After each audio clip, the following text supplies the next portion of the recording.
हाय। यहाँ पे हम बात करेंगे DHCP स्नूपिंग के बारे में, और यहाँ पे हम DHCP स्नूपिंग कॉन्फ़िगर करेंगे नेटगियर स्विच पे।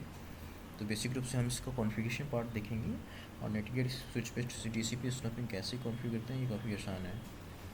तो DHCP स्नूपिंग क्या होता है? DHCP स्नूपिंग ये क्या करता है? DHCP स्नूपिंग ये करता है कि किसी भी रग DHCP सर्वर मतलब कि अटैकर से बचाता है। मतलब कि ये नेटगियर के स्विच है और इससे क्या है, एक DHCP सर्वर कनेक्टेड है ना। अब इस केस में क्या होगा कि जितने भी लैन कनेक्शंस हैं, लैन कनेक्शन पे जो जो भी पीसीज वगैरह लगे पड़े हैं, वो क्या करेगा, उसको आईपी चाहिए होगा तो आईपी केस में क्या करेगा, डिस्कवर करेगा। जैसे ही डिस्कवर करेगा तो स्विच के पास जाएगा, है ना। और वो डिस्कवर मैसेज क्या होगा, वो ब्रॉडकास्ट मैसेज होता है। तो ब्रॉडकास्ट मैसेज में क्या होता है, वो क्या करता है, सर्च करता है कि कहाँ से हमें DHCP रिक्वेस्ट मिल सकती है ना। हमें DHCP आईपी मिल सकती है, कहाँ से हमें आईपी मिल सकती है, तो वो सर्च करेगा हर पोर्ट पे जा करके। और जिस भी पोर्ट पर ये DHCP सर्वर लगा होगा, और वहाँ से क्या हो जाएगा, फिर वहाँ से वो ऑफ़र कर देगा। ऑफ़र करने के बाद क्या होगा, पीसी को आईपी एड्रेस मिल जाएगा, और आईपी एड्रेस मिलने के बाद वो रिसीव कर लेगा, है ना। तो ये केस होता है बेसिक रूप से DHCP में, है ना। अब स्नूपिंग क्या करेगा, जैसे ही स्नूपिंग हम किसी भी स्विच पे लगाएंगे, फॉर एग्जांपल हमने इंटीग्रेट स्विच पे लगाएंगे, तो ये क्या करेगा कि जितने भी कोई भी अगर अटैकर है और अटैकर से ये बचाएगा। फॉर एग्जांपल हमने यहाँ पे शो किया हुआ है रग DHCP सर्वर। तो रग DHCP सर्वर क्या है, मतलब कि ये अटैकर है और ये कनेक्टेड है आपके भी स्विच से, किसी तरह से कनेक्टेड हो गया। अब ये भी अपना DHCP सर्वर है और ये भी क्या कर देगा, ये भी ऑफ़र देना स्टार्ट कर देगा। तो जैसे ही पीसी डिस्कवर करेगा, ब्रॉडकास्ट मैसेज आएगा, तो हो सकता है कि वो इस यहाँ से ये अटैकर के जिस भी पोर्ट से कनेक्टेड है वहाँ से भी इसको आईपी से रिसीव हो जाए। तो इससे क्या हो जाएगा, इससे अटैकर वाली आईपी मिल जाएगी। तो अटैकर वाली आईपी मिल जाएगी तो अटैकर उसे यूज़ कर सकता है ना। प्रॉब्लम कर सकता है आपके नेटवर्क में, क्योंकि जैसे ही ब्रॉडकास्ट मैसेज किसी कहीं कहीं और से भी आएगा तो क्या हो सकता है कि आपके नेटवर्क में प्रॉब्लम भी कर सकता है ना। तो फॉर एग्जांपल यहाँ पे हमारे पास एक ही DHCP सर्वर है और वो VLAN 1 में है ना। तो इस केस में हम नेटगियर स्विचेस पे कैसे कॉन्फ़िगर करेंगे। तो कॉन्फ़िगर करने से पहले हम समझते हैं कि क्या करना होता है स्विचेस पे। स्विचेस पे हम जानते हैं कि DHCP स्नूपिंग में क्या होता है कि DHCP स्नूपिंग जैसे ही अप्लाई करते हैं, तो जिससे DHCP सर्वर कनेक्टेड होता है उस पोर्ट को हमें ट्रस्ट बनाना होता है ना। तो हम क्या करेंगे कि DHCP स्नूपिंग अप्लाई करेंगे, और जिस पोर्ट से आपका एक्चुअल DHCP सर्वर कनेक्टेड है उस पोर्ट को हम ट्रस्ट बनाएंगे। तो फॉर एग्जांपल ये हमारा DHCP सर्वर है जिसकी IP 192.168.1.1 है, और इससे G0/1 पोर्ट पे ये DHCP सर्वर कनेक्टेड है। तो हम क्या करेंगे, इस पोर्ट को ट्रस्ट बनाएंगे। बाकी के जितने भी पोर्ट होंगे वो हमारे अनट्रस्ट पोर्ट कहलाएंगे, राइट। तो इसको हम देखते हैं कि नेटगियर स्विच में कैसे कॉन्फ़िगर करते हैं, है ना। तो यहाँ पे हमारे पास नेटगियर के स्विचेज हैं, और ये है model number GS324TP something something something, है ना। तो यहाँ पे ऑप्शन है हमारा सर्विसेज का। इस सर्विसेज पे जाएंगे, सर्विसेज पे क्लिक करेंगे। सर्विसेज पे क्लिक करने के बाद यहाँ पे ऑप्शन आता है हमारा DHCP स्नूपिंग, और DHCP स्नूपिंग फ़िलहाल क्या है, डिसेबल स्टेट में है ना। तो इसमें हम क्या कर देंगे, इसको सबसे पहले हम अनेबल कर देंगे। अनेबल करने के बाद हम अप्लाई करेंगे, है ना। तो DHCP स्नूपिंग अनेबल हो गया। DHCP स्नूपिंग जैसे ही अनेबल हो गया तो इस केसेस में क्या होगा कि नीचे VLAN कॉन्फ़िगरेशन भी ऑप्शन है। तो VLAN किस VLAN पे आप अप्लाई करना चाहते हैं, तो यहाँ पे आप जो भी VLAN होगा VLAN आप वहाँ पे मेंशन कर देंगे। VLAN 1 है, और यहाँ पे हम कर देंगे अनेबल, है ना। अनेबल करने के बाद हम अप्लाई कर देंगे। अगर कोई दूसरे VLAN पे होगा तो उस VLAN का हम ID देंगे और VLAN नाम देंगे, तो क्या होगा, ये अनेबल हो जाएगा। तो हमने DHCP स्नूपिंग अनेबल कर दिया। अब हम क्या जाएंगे, यहाँ पे इंटरफेस कॉन्फ़िगरेशन का पार्ट है। इंटरफेस कॉन्फ़िगरेशन में हम जाएंगे। अब इंटरफेस कॉन्फ़िगरेशन में हमें ये देखना पड़ेगा, यहाँ पे ऑप्शन है कि ये इंटरफेस है सारे, और ये है ट्रस्ट मोड, है ना। ये है इनवैलिड पैकेट्स, ये है रेट लिमिट्स, ये है बर्स्ट इंटरवल्स। तो मेन रूप से हमारा काम है ट्रस्ट का, कि हमें देखना पड़ेगा कि अपलिंक पोर्ट कौन सा है जिससे कि DHCP सर्वर कनेक्टेड है। तो फॉर एग्जांपल यहाँ पे DHCP सर्वर कनेक्टेड है G13 से। हम एक एग्जांपल ले लेते हैं कि G13 पोर्ट नंबर से क्या है, DHCP सर्वर कनेक्टेड है। तो इस केसेस में हमें इस पोर्ट को क्या बनाना पड़ेगा, ट्रस्ट बनाना पड़ेगा, और बाकी के पोर्ट हमें अनट्रस्ट होगा। मतलब देखिए डिसेबल है ऑलरेडी। तो डिसेबल का मतलब क्या है कि ऑलरेडी ये सारे पोर्ट्स क्या हैं, अनट्रस्ट मोड पे हैं, है ना। अब इससे DHCP सर्वर कनेक्टेड है ना। तो इसमें क्या करेंगे, G13 को हम ट्रस्ट बनाएंगे, अनेबल कर देंगे, है ना। अनेबल कर देंगे, अप्लाई कर देंगे, डन। G13 हमारा क्या होगा, ट्रस्ट पोर्ट हमारा अनेबल हो गया, इससे DHCP सर्वर कनेक्टेड है। तो जैसे ही डिस्कवर मैसेज आएगा PC से तो क्या होगा, यहाँ पे भेजेगा, फिर यहाँ पे भेजेगा, फिर यहाँ से DHCP सर्वर उसको ऑफ़र कर देगा, DHCP IP ऑफ़र कर देगा, है ना, ऐसा है। तो साथ में क्या है, इनवैलिड पैकेट्स है, इसको भी अनेबल कर सकते हैं। अगर कोई भी किसी प्रकार का भी इनवैलिड पैकेट्स आ रहा है तो उसको वो ड्रॉप कर देगा, है ना। बट अभी फ़िलहाल मैं अनेबल नहीं कर रहा हूँ, हम कर सकते हैं, नो प्रॉब्लम। रेट लिमिट्स है, रेट लिमिट्स का मतलब ये होता है कि किसी भी अदर पोर्ट पे कोई अदर अटैकर ने DHCP सर्वर कनेक्ट कर दिया और वो बार बार रिक्वेस्ट भेज रहा है ताकि कोई भी PC को IP एड्रेस मिल जाए, लेकिन नहीं मिलेगा, वो क्या सारे पोर्ट के अनट्रस्ट हैं 13 के अलावा। तो इस केसेस में क्या होगा, जब बार बार रिक्वेस्ट आएगी रग DHCP सर्वर से, तो रेट लिमिट के अकॉर्डिंग जितना भी रेट लिमिट हमारा यहाँ पे मेंशन होगा वो हम क्या कर देंगे, इसे हमने 3 कर दिया, है ना, 3 पैकेट आएगा उसको ब्लॉक कर देगा, इस तरीके से है ना।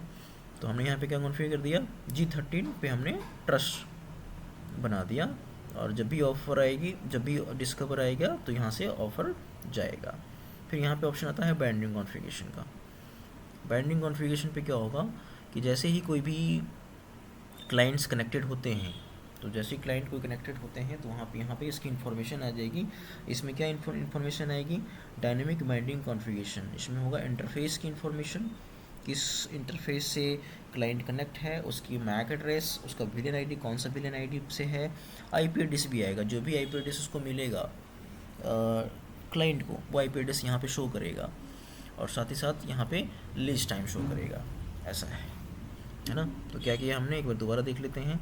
DHCP स्ट्रीमिंग कॉन्फ़िगरेशन नेटगियर स्विचेस पे कैसे किया, ये हमारे पास नेटगियर स्विचेज है।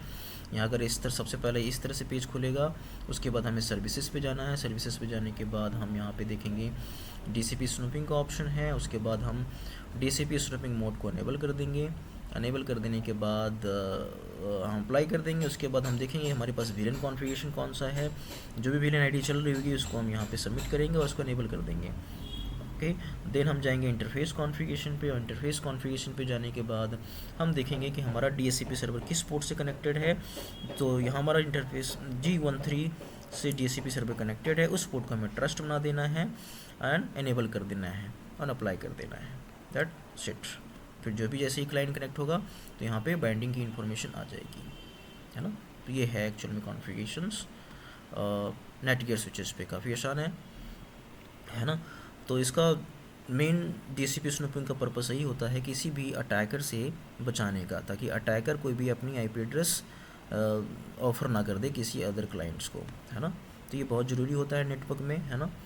तो इससे क्या होता है कि हम सेफ़ रहते हैं और नेटवर्क में कोई डिस्टर्बेंस नहीं आती है। अदरवाइज़ क्या होगा कि जैसे ही अगर रग DHCP सर्वर आएगा, या फिर गलती से कोई भी अलग से कोई आपने बाई मिस्टेक किसी राउटर से वापस LAN में कनेक्ट कर दिया, मान लीजिए राउटर ही है और इसमें बाई मिस्टेक इस यहाँ पे केवल हमने LAN में कनेक्ट कर दिया, तो अगर ये DHCP IP दे रहा है यहाँ से, तो क्या होगा कि जैसे ही नेटवर्क में आएगा तो यहाँ से ब्रॉडकास्ट मैसेज आ जाएगा, ब्रॉडकास्ट मैसेज आएगा तो वापस हो जाएगा, तो इससे क्या होगा, नेटवर्क डिस्टर्ब हो जाएगा और आपको स्पीड इशू या लेटेंसी की इशू फेस हो सकती है। तो इसी से बचने के लिए नेटवर्क में हमें क्या करना चाहिए, अगर DHCP सर्वर है, पूरा DHCP पे नेटवर्क है, तो इस केसेस में जो भी पोर्ट से DHCP सर्वर कनेक्टेड है उस पोर्ट को हम ट्रस्ट बना देंगे, बाकी पोर्ट को हम अनट्रस्ट बना देंगे, और इससे काफ़ी स्मूथ नेटवर्क चलेगा, है ना।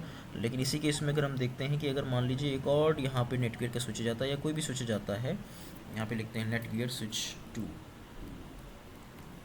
है ना, और ये हमारा इस स्विच से कनेक्टेड है ना। तो अगर हम नेटवर्क बनाते हैं तो कई सारे स्विचेस कनेक्टेड होते हैं, है ना। और ये जो है, ये जो PC है वो मान लेते हैं कि अभी फ़िलहाल इससे कनेक्टेड है, राइट, है ना। अब इस केस में क्या होगा, हमने इसको ट्रस्ट बनाया, बाकी अनट्रस्ट है, तो ये भी यहाँ पे जो भी पोर्ट होगा वो क्या होगा, वो अनट्रस्ट बनेगा, ये पोर्ट, है ना, अनट्रस्ट बनेगा।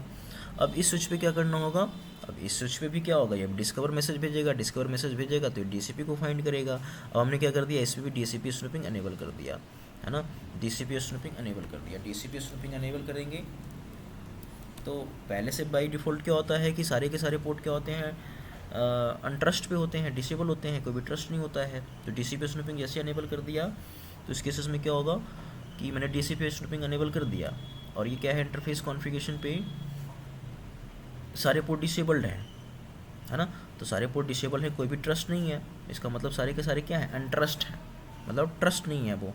तो क्या होगा कि जैसे ये डिस्कवर करेगा तो ये किसको, इसको कहीं से भी IP एड्रेस नहीं मिल पाएगा। तो इस केसेस में क्या करना पड़ेगा हमें, जो जिस स्विच से कनेक्टेड है उस पोर्ट पे हमें क्या बनाना पड़ेगा, ट्रस्ट बनाना पड़ेगा। हम मान लेते हैं कि ये यहाँ पे G0/3 से कनेक्टेड है, तो G0/3 से कनेक्टेड है ये वाला पोर्ट, ये G0/3 है, और DCP सर्वर यहाँ है। तो जब ऑफ़र आएगा, तो जब डिस्कवर आएगा PC से, तो इसको नेक्स्ट स्विचेस पे भेजेगा, है ना। नेक्स्ट स्विचेस पे भेजेगा, तो नेक्स्ट स्विच पे भेजने के लिए क्या होगा कि कोई ना कोई पोर्ट को ट्रस्ट होना चाहिए। अगर सारे पोर्ट अनट्रस्ट हैं तो नहीं जाएगा, और DCP स्नूपिंग अनेबल हो चुका है। अगर DCP स्नूपिंग नहीं अनेबल रहेगा तो डिस्कवर मैसेज चला जाएगा इसके पास, तो कोई प्रॉब्लम ही नहीं है। लेकिन हमने क्या किया है, DCP स्नूपिंग अनेबल कर दिया है। कहाँ से अनेबल किया है, हमने यहाँ ग्लोबल कॉन्फ़िगरेशन से जाकर के अनेबल कर दिया, है ना। जैसे हमने ग्लोबल कॉन्फ़िगरेशन पे जाके हमने अनेबल कर दिया, तो उसके बाद इंटरफेस कॉन्फ़िगरेशन में सारे पोर्ट के अनट्रस्ट हैं, तो उस केसेस में क्या होगा कि इसको IP एड्रेस नहीं मिलेगा। तो हमें क्या करना पड़ेगा, इस पोर्ट को हमें ट्रस्ट बनाना पड़ेगा। हम कर देंगे ट्रस्ट, तो इस स्विच को भी लगेगा कि ये हमारा ट्रस्ट पोर्ट है, तो इससे हमें TCP IP मिल सकती है। तो ये क्या कर देगा, ये इस पोर्ट पे डिस्कवर मैसेज भेज देगा, फिर ये स्विच देखेगा, इस स्विच पे भी चेक करेगा, इस पे भी देखेगा DCP स्नूपिंग अनेबल्ड है, तो इस पे भी देखेगा ट्रस्ट पोर्ट कौन सा है, और उस ट्रस्ट पोर्ट के पास जाएगा, फिर जाकर के वापस इसको इस PC को ऑफर हो जाएगी IP एड्रेस, है ना। और इस केस में रग DHCP सर्वर अटैकर जो है, अगर जितना भी ट्राई करेगा, इसका भी अपना DCP सर्वर होगा, GCP IP देता रहेगा, लेकिन अनट्रस्ट पोर्ट पे ये IP एड्रेस नेटवर्क में किसी को नहीं दे सकता है ना। So this is all about DCP snooping and Netgear switches. हम इस तरीके से इसको कॉन्फ़िगर कर सकते हैं, राइट।